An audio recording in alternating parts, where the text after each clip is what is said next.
conversation. scratching the surface. Let's continue. Let's see if we can get past number three here, Right on, right which on. is number three. Yeah, avoid romanticizing Martin Luther King Okay, and the people events of the 1960s. love mentioning him. People love mentioning him, Oh and the man. people at times when you read it, the people that love mentioning MLK has some type of Mm, agenda against what's mm, happening in the current mm. society. So go ahead, brother. And I've said it before, and I'll say it again. Nobody, well, I won't say nobody. In the 60s, Martin Luther King Jr. was not the most popular man in America, despite what you might see in these memes. Far from it. White America, for the most part, hated him. Mm, Okay. They thought he was just another dirty yeah, yeah. person of color. Hmm. And so, right, he did change a lot of things. Okay. He did make sweeping changes, and he had this magnetic personality to where he was able to get in the door of the White House, and then he could go back in the black community and just find the only people that really beat him up over it. Literally, were the police. In the Selma marches and in Atlanta. But for the most part, the average American, rural America, Southern America, they weren't huge fans of him. J. Edgar Hoover, head of the FBI, not a huge fan of him. They called him a communist.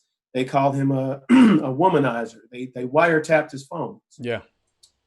So, but let's not take away from what he did, because he was the right person for the right time. God put him here for a reason. Amen. Let's also not forget he wasn't the only one.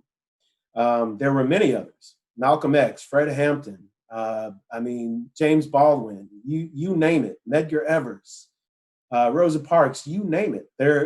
Martin Luther King wasn't the only one. So if MLK is the only person to come out of your mouth, then you haven't done enough Mm, diving deep into history, because there were others. Marcus Garvey, who also helped even pave the way. Let's talk about Emmett Till. There would have been no civil rights movement without the oh, death great, bro. of 15-year-old Emmett Till in the 50s. My father told me about this story when I was young. So he wasn't the only one, but he's the only one in history books. And we know that the history books are written by the victors. The And default. the history, so as much of a shame as it is, sometimes we only dedicate a paragraph or two. So we have this very closed lens of what MLK did. Well, he went through a lot of things that we don't realize. He was arrested 30 times. He was beat over the head with a brick. He almost died.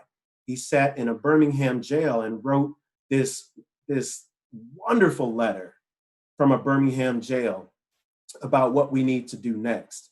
And then he was killed for it. And we don't know why he was killed. We don't know who killed him. We just know that something wasn't right. We don't know who had a part in it. We just know something. We know that it likely wasn't just James Earl Ray serving as as this lone person. And he said so much on his deathbed. But let's also talk about in the 60s how when they marched, the German shepherds and the fire Right. hoses were released on children. I mean German shepherds on children and women and men being beaten over the head. Now this is 50 years ago, 60 years ago. My parents were alive.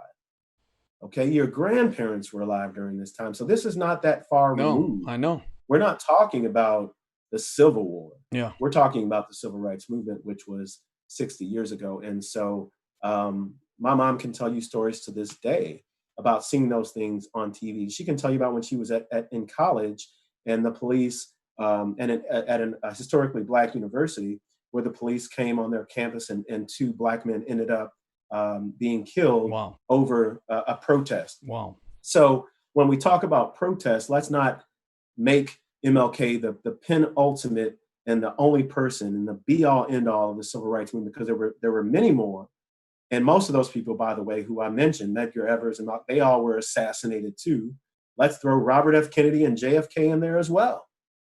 They were murdered too, Wow. likely for their support of the civil rights movement. So let's not romanticize that and put up a kumbaya picture and say, well, this is what MLK would Yeah, have done. he's a pacifist and went for peace, No, and this movement is destroying our cities and stuff like that, and it's right, totally different than right. what they were doing in the 60s. If MLK was here, it would be a peaceful march. That's right. That's right. Yep. And by the way, when when he was murdered in 1968, I mean, they protested and rioted as well, and eventually change happened. Eventually, change happened. So, unfortunately, you will get what I call collateral damage when it comes to protests. You know, that collateral damage is likely to happen. So when you Yeah. protest, there are going to be those who are going to cause some trouble and some collateral damage. That's just part of it's part of the program. Yeah. And it is what it is, and we can't change that. But if you had to ask me, and I'm just going to be real, if you had to ask me, can we have should we have protests along with some collateral damage, or no protests, no change at all? I'm going to pick the first. Yeah. I just have to. I mean, I have to. that's what's number four, right? You're actually, I mean, we're driving right into number Yep. four. Yep. So